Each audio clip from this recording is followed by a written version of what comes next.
ચલથાણ ગામના માજી સરપંચની ભાગીદારીમાં રાખેલી દુકાનના ભાડા બાબતે દુકાનમાં ભાડુઆત વકીલ સાથે માથાકૂટ થતા માજી સરપંચે ઉશ્કેરાઈને ઓફિસમાં તોડફોડ કરતા મામલો પોલીસ મથકે પહોંચ્યો હતો। ચલથાણના ગામના માજી સરપંચ મનીષભાઈ મિસ્ત્રીનાઓએ સ્વાસ્તિક નગરની સામે આવેલા સાઈ હેવન કોમ્પ્લેક્સમાં બીજા માળે ભાગીદારીમાં દુકાન રાખી હતી, જે દુકાનમાં સ્વાસ્તિક નગરમાં રહેતા એડવોકેટ કેયુટ કપલેટિયા પોતાની ઓફિસ ધરાવે છે અને બુધવારે મોડી સાંજે કેયુર પોતાની ઓફિસમાં હાજર હતા ત્યારે મનીષ મિસ્ત્રીના ફોન કરીને ઓફિસના ભાડા બાબતે રકઝક કરી હતી,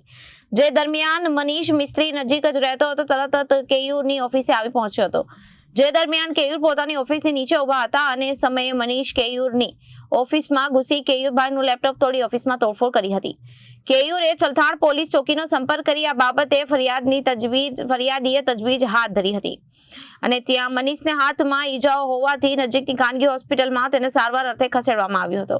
ત્યાંથી ફરાર થઈ ગયા હોવાનું જાણવા મળ્યું હતું। આ લખાઈ ગયા સુધી આ બાબતે લઈ ચલથાણ પોલીસ ચોકીએ લોકટોળું એકત્રિત થઈ ગયું હતું અને મનીષ મિસ્ત્રી વિરુદ્ધ ગુનો નોંધવાની તજવીજ હાથ ધરવામાં આવી હતી। Bureau report, Janadesh news.